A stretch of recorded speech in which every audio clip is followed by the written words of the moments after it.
Hi friends, তোমরা সবাই কেমন আছো? আশা করি সবাই খুব ভালো আছো। তো নতুন একটা মিনি ব্লগ নিয়ে চলে আসলাম।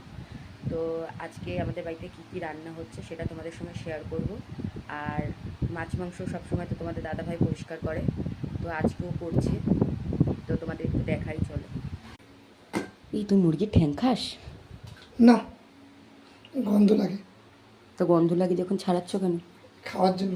এটা ঝুনুর ফেভারিট। এর মাংসটা দেখাও। এই যে মাংসটা এখানে প্রায় 500 গ্রামের মতো মাংস আছে। 700 গ্রাম মাংস আছে, বড় বড় পিস। আর এখানে পুঁই শাক হচ্ছে, পুঁই শাকটা একটু দেখাই।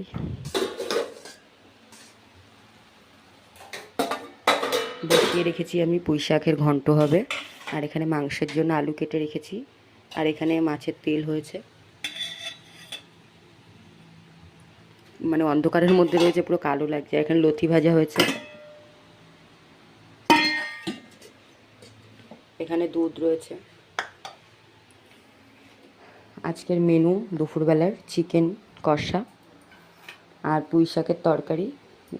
তারপরে তো দেখালাম যে পুঁই শাকের তরকারিটা অনেক দিন ধরে খেতে ইচ্ছা করছিল, তাই বললাম দেখি পুঁই শাক নিয়ে এসো। তো আজকে পুঁই শাকটা রান্না করছি। আর মাছের তেলটা অনেকটা পরিমাণে এনেছি।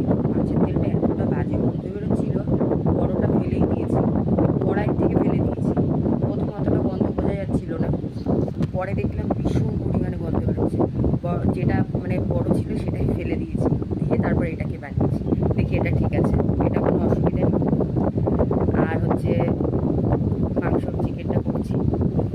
সকালে খাওয়া হয়ে গেছে, সকালে লুচি ভাজা দিয়ে আর এই মাছের তেলটা দিয়ে খেয়েছি। আর একটু রেখে দিয়েছি দুপুরে খাওয়ার জন্য।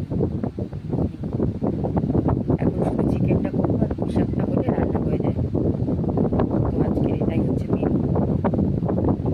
চলো দুপুরে খাবার দাবারটাও তোমাদের সঙ্গে শেয়ার